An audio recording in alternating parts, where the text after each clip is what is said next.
గట్టిగా ఉంటది.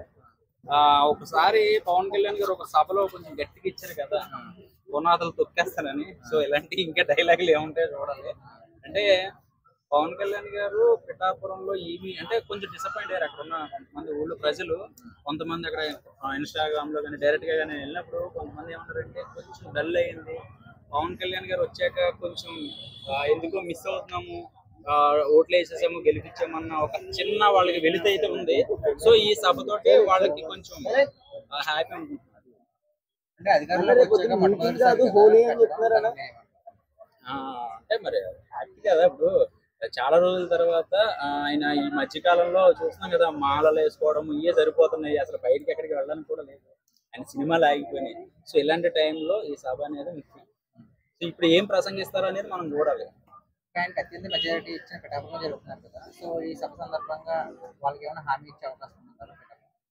హామీ ఇవ్వడం అంటే అది మనం ఏమి గురించి చెప్పలేము. పొద్దున్న సభ చూస్తే మనం తర్వాత విషయాలన్నీ మాట్లాడడానికి ఉంటుంది. అసలు ఇచ్చిన హామీలు ఏంటి, దానివల్ల ఉపయోగాలు ఏంటి, పిఠాపురం ఎంతవరకు బజ్ క్రియేట్ చేసుకుంది అనేది మనకి అర్థమవుతుంది. వాళ్ళకి ఇప్పుడు వణుకు అనేది పుట్టింది. సో వాళ్ళ మాటల్లో కాకుండా చేతల్లో చూపిస్తున్నారు. ప్రతి అరెస్ట్ కూడాను పోసాని కృష్ణమురళి దగ్గర నుంచి అంతకుముందు బోరుగడ్డ, తర్వాత వంశీ గారు, వీళ్ళందరూ కొంత గారు ఎందుకులే కానీ కొంతమంది వ్యక్తులు వాళ్ళు చేసిన అప్పుడు వాళ్ళ వ్యాఖ్యలు అందరూ మీరందరూ విన్నారు. రక్తం మరిగిపోతూ ఉంటుంది వాళ్ళ మాటలు వింటుంటే. ఫేస్ టు ఫేస్ తెలుసుకోవాలి. ఇప్పుడు రెండు వ్యాపారాలు ఉన్నాయి, ఆడు కొట్టుకోవాలి కానీ ఫ్యామిలీ మీదకి వెళ్ళారు. అక్కడ పవన్ కళ్యాణ్ గారి ఫ్యామిలీని తిట్టడం, పిల్లల్ని తిట్టడం, ఇష్టం వచ్చినట్టు బూతులు మాట్లాడడం, దీనికి జాలి పడడం అనేది జరగదు. పవన్ కళ్యాణ్ గారు ఆయన ఏమన్నారంటే, నేను అధికారంలోకి వచ్చాక ఒక్కొక్కడిని అసలు ఎలా అంటే అలా చేస్తానన్నారు. నిజంగా అది ఆయన చేస్తున్నారో లేదంటే అట్లా చట్టం అలా తన పని తను చేసుకుంటూ పోతుంటారు కదా. సో ఈ కేసులు బట్టి ఏం జరుగుతుందని మనం చూస్తున్నాము.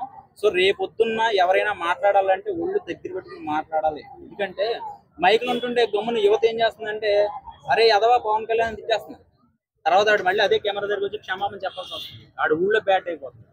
అది తిట్టడం ఎందుకు, ఇలా బ్యాట్ అవడం ఎందుకు? ఏదో ఉద్యోగం చేసుకున్నట్టు నెలకి జీతాలు పంపిస్తున్నారు తిట్టడానికి. అంటే ట్రెండ్ అలా అయిపోయింది ఆఖరికి. సో అది అయితే మాత్రం కరెక్ట్ కాదు. రేపొద్దున దీనికోసం కూడా పవన్ కళ్యాణ్ గారు మాట్లాడాలి. ఎందుకంటే యువత అక్కడున్న అంటే ఆంధ్రాలో చాలా మట్టుకు ఏమవుతుందంటే ఒక యూత్ లీడర్ని చూసి రెచ్చిపోతున్నారు.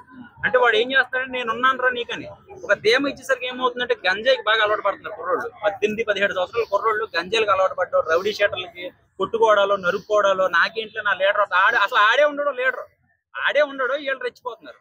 సో పెద్ద బోరుగడ్డ లాంటి వాళ్ళే ఈ రోజున ఎలాగా అవుతుందో చూస్తున్నాం కదా. సో ఇవన్నీ దృష్టిలో పెట్టుకుని రేపొద్దున రానున్న రోజుల్లో తెలుగుదేశం పార్టీ వచ్చాకనండి చాలా మట్టికి తగ్గిపోయింది. కుర్రోళ్ళు అందరూ శాంతం అయ్యి జంపింగ్ చేశారు మళ్ళీ ఇదే పార్టీలోకి.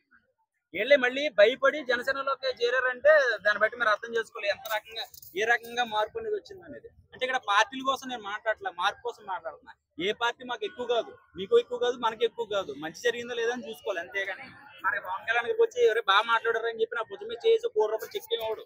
అలాగే లేదా జగన్ గారి గురించి మాట్లాడితే ఆయన నాకేమో ఇస్తే వచ్చేమో లేదా తిడితే ఇస్తున్నారంట ఆయన. సో అట్లాగైతే ఏమవుతుందంటే ఇక్కడ మనీకి బాగా కనెక్ట్ అయిపోతున్నారు. సో ఇప్పుడు మనం మాట్లాడుకునేది ఏంటంటే ఆవిర్భావ సభ.